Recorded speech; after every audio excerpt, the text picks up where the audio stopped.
Alcaraz fez a escolha e preferiu o Flamengo.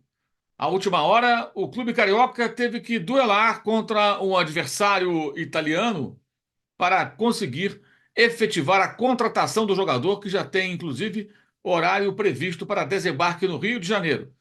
A contratação mais cara da história do Flamengo, a contratação mais importante da história do clube, se analisarmos o mercado e os seus movimentos naturais. Esse é um movimento na contramão do que normalmente acontece, dada a idade e o potencial do jogador. O Flamengo faz uma mudança de paradigma nessa contratação e o torcedor tem que ficar bem orgulhoso pelo poderio demonstrado pelo clube carioca no mercado internacional. E vamos falar sobre isso nesse vídeo que tem o apoio do Mercado Bitcoin. Isso mesmo, o Mercado Bitcoin patrocina esse vídeo. Você já ouviu falar de Bitcoin? Conhecido como ouro digital, foi o ativo que teve a maior rentabilidade desde 2013. Quem investiu R$ 10 naquele ano, hoje tem mais de R$ 100 mil, segundo o mercado Bitcoin. Um rendimento acima de 450 mil por cento. O Bitcoin é o ativo mais valorizado deste ano de 2024. E se você decidir investir nesta criptomoeda, entre em contato com o Mercado Bitcoin, a primeira e maior plataforma de criptoativos do Brasil, com 11 anos de história. O Mercado Bitcoin, que patrocina esse vídeo, tem mais de 4 milhões de clientes e oferece mais de 220 opções de criptoativos, entre eles o Fan Token do Flamengo. Se você abrir uma conta no Mercado Bitcoin, pode negociar qualquer ativo digital a partir de R$ 100 para ganhar R$ 10 em Bitcoin. Acesse o link na descrição do vídeo ou o QR Code que você vê na sua tela para baixar o aplicativo. E se você quiser saber mais a respeito de Bitcoin, acesse os outros links que também estão na descrição do vídeo, entre eles o link para o suporte do mercado Bitcoin, onde você pode fazer contato e eliminar todas as suas dúvidas sobre o tema. O mercado Bitcoin apoia o jornalismo do youtube.com/Mauro César. Vamos lá, galera. Então, por partes. Primeiro, para entender, o Alcaraz é um ótimo jogador e tem 21 anos. Saiu muito jovem do Racing para o Southampton. Já expliquei aqui a trajetória dele. Jogou a segunda metade da temporada 22-23 pelo time do sul da Inglaterra. O time já vinha mal no campeonato, foi rebaixado da segunda divisão. Até de certa forma surpreendente, porque o Southampton normalmente não brigava para cair. Ele ficava sempre bem colocado ali, bem numa margem de segurança, desde que voltou à elite do futebol da Inglaterra. Mas caiu naquele ano, já vinha mal e caiu. Mas ele foi bem, ele não jogou mal.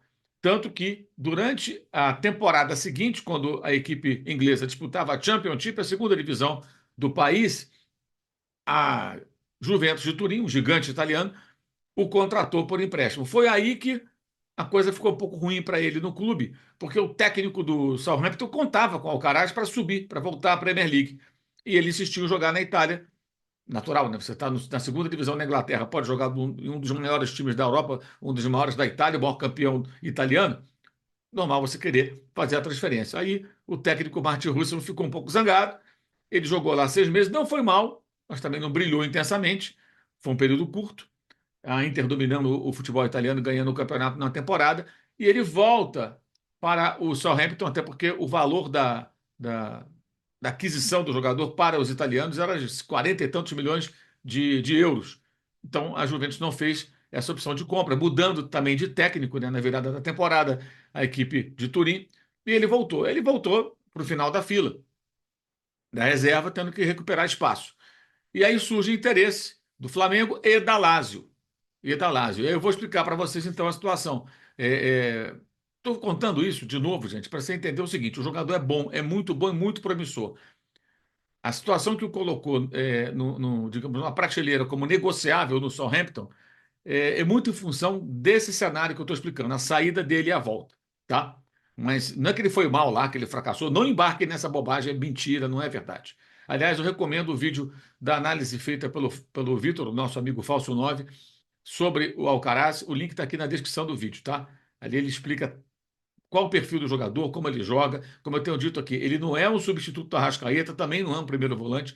Ele é um homem que atua ali no meio com muita agressividade. Acho que ele pode fazer diferentes funções ali. Pode sim jogar até no lugar do Arrascaeta, mudando um pouco o perfil do time, né, com a troca de estilo, digamos assim, mas pode jogar com Gerson, com De La Cruz, com Pulga, fazendo um quarteto de meio-campistas na eventualidade de o uruguaio não poder jogar, por exemplo, que essa é uma preocupação do torcedor. Ou seja, não contratou o Claudinho, 28 anos, contratou o Caraz de 21, que pode também suprir ausências de Arrascaeta no time do Flamengo. Mas o valor, 19,8 milhões de dólares, que dá algo em torno de 17,7, 17,8 milhões de euros. Lembra que o Flamengo queria pagar 18 milhões de euros pelo Claudinho? É praticamente a mesma coisa, um pouquinho menos, né? O Flamengo fica com 80% do jogador, 20% do Southampton. Aliás, peço desculpas aqui a quem acompanhou o vídeo de ontem, eu fiz uma confusão na hora aqui gravando e não percebi, eu inverti os papéis, né? Lógico, 80% do Flamengo, 20% do Southampton. O pagamento é parcelado, vai até 2026, como é comum nessas negociações, e o Flamengo mudou a moeda no final, na negociação, e aí, gente, essa fonte que me passou os detalhes não é nenhum dirigente do Flamengo, tá? Não é nenhum dirigente do Flamengo. Quero fazer essa ressalva porque eu quero entrar num terreno aqui, numa outra explicação que acho que é importante para vocês entenderem como funcionam essas negociações, tá? Então, a fonte não é uma pessoa que participou dos negócios, mas não é o dirigente do Flamengo nenhum. Não é o Marcos Braz, não é o Bruno Spindle, não foi com eles que eu obtive as informações que eu estou passando nesse exato momento aqui, tá? Porque eu vou fazer um elogio, tá? Vou fazer um elogio. O Flamengo mudou a moeda, tá? De euro para dólar para facilitar o cálculo que envolve o Racing, porque o Racing tem direito a uma mais-valia, que é o lucro obtido em cima da venda. Ele tem um percentual e o Southampton vai pagar isso aí. Então facilitou um pouco as coisas, né? Porque o cálculo, se fosse em euros, né, teria que fazer a conversão. Então isso tornou um pouco mais clara a situação, tá? Houve também um impasse em função da entrada do Vitor Hugo no negócio. Seria o Vitor Hugo, depois poderia ser ele ou o Iago, o jogador cedido por empréstimo. Acabou sendo o Vitor Hugo, como eu expliquei no vídeo anterior, no vídeo da terça-feira. O Vitor Hugo vai avaliado em 10 milhões de euros e a equipe inglesa ela pode adquiri-lo em definitivo, né? Ou os controladores do Southampton, né?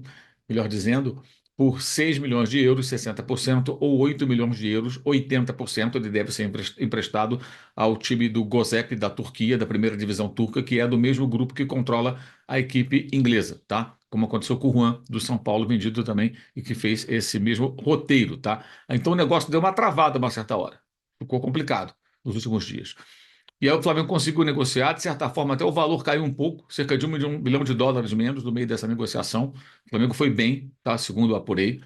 E o jogador pressionou, esse é um ponto importante. O jogador, no início, ele ficou um pouco reticente de aceitar a proposta do Flamengo voltar ao Brasil, mas foi convencido de que seria interessante para ele. Ele fica 2 horas e meia de voo de Buenos Aires, ele vai jogar num time que disputa os títulos aqui e, se fica no Southampton, briga para não cair para a segunda divisão. E era reserva nesse momento. Se ele fica na Europa, indo para Lazio, né, que tentou contratá-lo, também não vai brigar por títulos. E como é que foi a situação da Lazio? A Lazio ela retorna com força nesses últimos dias, tentando contratar o Alcaraz, tentando atravessar na última hora, mas queria pagar 50%, tá? O equivalente a 50%, ou seja, compraria só metade, não 80% dos direitos. Pagaria menos, né? Normal, paga menos, mas proporcionalmente seria um valor maior. Ou seja, metade calculando em cima de um montante acima de 19,8 milhões de dólares pelo jogador. Então, o Southampton preferia vender para a Lazio, tá? Porque dessa maneira ele não teria que desembolsar a margem de lucro, a mais-valia que tem que pagar o Racing, porque não superaria o valor que ele pagou, 13,7 milhões de euros ao Racing no começo de 2013. Então, para o Santos era mais interessante vender para a Lazio. E outra questão, em tese, jogando na Lazio, se ele vai bem, ele pode ser vendido para um outro clube. E o Southampton ficaria com 50% dos direitos. É mais fácil na Lazio se destacar e ser vendido por uma fortuna para um outro clube europeu do que no Brasil. Então havia motivos para que o Southampton quisesse vender para a Lazio. Mas aí o jogador foi firme e falou: não, eu quero voltar para a América do Sul, quero jogar no Flamengo, quero ir para o Brasil. Ele sabe que ele pode bater aqui e voltar também, o que não é algo para ser descartado. Essa possibilidade não pode ser descartada, e também por isso o Southampton quis ficar pelo menos com esses 20%, que sabe que o jogador pode amanhã gerar um outro lucro para ele. Já está gerando lucro, né? Que vendeu por 13,7 milhões comprou, melhor dizendo, em janeiro de 2023 ao Racing por 13,7 milhões de euros e está vendendo por cerca de 17,7, 17,8 milhões de euros, né? Então dá 4 milhões, 4 milhões e 100 de lucro aproximadamente, né? Em torno de 4 milhões de euros de lucro, e fora o dinheiro que recebeu pelo empréstimo à Juventus, que foram cerca de 3 milhões de euros. Então, o negócio financeiramente não é ruim para o time inglês, tá? Aí chegou o momento que o Southampton não tinha como voltar atrás, né? O jogador começou, repito, explico de novo, com o pé atrás, no final bateu o pé, porque se convenceu de que o Flamengo seria uma opção nesse momento mais interessante para ele do que jogar num time europeu, mas numa liga que hoje não tem a visibilidade da liga inglesa, né? No caso a Lazio, mas que não briga pelos títulos mais importantes. E com isso o Alcaraz vem para o Flamengo. É uma contratação que eu considero, além de ser, se eu não estou enganado, o maior dinheiro já investido pelo Flamengo no jogador, é parecido com quanto custou a Arrascaeta, quanto custou o Gabigol, né? Nessa faixa, né? O Pedro foi um pouco menos, 14 milhões de euros, mas é uma mudança de paradigma, porque normalmente, gente, jogadores que voltam ao Brasil, no caso o Pedro, voltou emprestado e tudo, mas é um brasileiro retornando ao Brasil. Um jogador estrangeiro, mesmo sendo sul-americano, que sai daqui e vai para a Europa, tá? Sai da América do Sul, ele não volta para o mercado. Dificilmente ele volta ou volta veterano. Não é comum. Tá? Acho que há uma diferença clara. Um jogador brasileiro voltando ao Brasil porque não foi bem aproveitado, não conseguiu vingar, caso do Gabigol também, e um jogador estrangeiro. Então, é um atleta que tinha mercado, tinha essa oferta da Lazio, que é um time que não é o maior da Itália, mas é um time que disputa competições e tal, é um time porte médio com seus momentos ali entre os grandes, né? Que queria contratá-lo, um time de Roma, cidade importante, tudo mais, né? É, Então, o que vimos foi um movimento na contramão. Isso é elogiável. Tá? O Flamengo conseguiu fazer uma negociação muito importante. E é muito bom jogador. Se vai dar errado, vai dar certo. Ele também sempre tem um risco de não funcionar. Isso é óbvio. Mas é uma contratação muito pesada. E aí vem a questão. Claudinho, 18 milhões, 28 anos. Alcaraz, quase isso, né? De euros. 17,7, 17,8 aproximadamente. Praticamente o mesmo valor. Né? E ele, 80% no caso. E ele tem 21 anos. Bem mais jovem, né? Outro estilo. Não é exatamente o cara do lugar do Arrascaeta, mas pode sim jogar no lugar dele. Você pode ter um meio-campo com Pulga, De La Cruz, Gerson e Alcaraz, por exemplo. Então, na ausência do Arrascaeta, o Tite passa a ter mais uma opção muito boa. E uma coisa boa, não tem sido convocado para a seleção argentina. Já foi chamado, já jogou a seleção de base, inclusive, mas não tem sido chamado. Vejamos se o técnico Scaloni vai passar a convocar o Alcaraz quando ele começar a jogar aqui na América do Sul. É bem possível que aconteça, né? Se ele for bem, não será nada surpreendente, mas é uma negociação importante. Aí vem uma questão que é importante vocês entenderem. Eu perguntei a essa fonte: o Flamengo fecharia esse negócio se os caras estivessem no Brasil? Falou, não. Foi importante demais estarem presentes. Gente, essa é uma questão menor. Quando o dirigente viaja para fazer uma contratação, tá? É, porque vai gastar o dinheiro do clube. Estou falando do negócio de 19 milhões, 20 milhões quase de dólares, mais até de 20 milhões de dólares, se contar os impostos, taxas, etc. Vai passar, vai chegar a 23 milhões, mais ou menos, tá? Esse é o valor que eu falo, quando eu falo 19,8 milhões de dólares, é o valor que o Southampton vai receber. Mas o Flamengo tem que desembolsar mais, porque existem taxas, existem impostos, tarifas, tá? E um negócio dessa magnitude, o que que é uma viagem de duas pessoas, mesmo que seja em classe executiva ou hotel, é uma quantidade de dinheiro muito pequena para um negócio desse tamanho. O Flamengo não conseguiria fechar o negócio à distância. Tem que estar ali, tete a tete, falando com as pessoas, conversando, negociando, conversando com o jogador, mostrando para ele: olha, isso aqui é o Flamengo, é o nosso projeto. Eu vou dar um exemplo. Gustavo Gomes, há muito tempo, é um dos zagueiros de maior destaque do futebol brasileiro, em alguns momentos o melhor zagueiro do país, certo? O paraguaio estava no Milan, meio que encostado, não era aproveitado, o Flamengo queria contratá-lo. O Palmeiras também. Os dois queriam. Tá? O dirigente que estava à frente do futebol do Flamengo na época dificilmente saía do Rio de Janeiro para fazer o negócio, ficava tudo à distância. O dirigente do Palmeiras na época, o dirigente que comandava o futebol do Palmeiras, estava à frente, era o Alexandre Matos. Pegou o avião, foi lá e fechou o negócio, como outras vezes. Então, isso não é o ponto, não é esse o ponto, é bobagem essa discussão. Por que que viaja? Bobagem. Se vai, viaja, negocia e traz o jogador, ok. Vamos pensar de uma maneira um pouco mais abrangente. É uma bobagem tremenda essa discussão. Claro, se você viaja e não consegue fechar o negócio, aí você vai criticar, como também poderia criticar se ficasse aqui no Brasil e não fechasse o negócio. Aí você critica não é porque viajou ou não viajou, critica porque não fechou o negócio.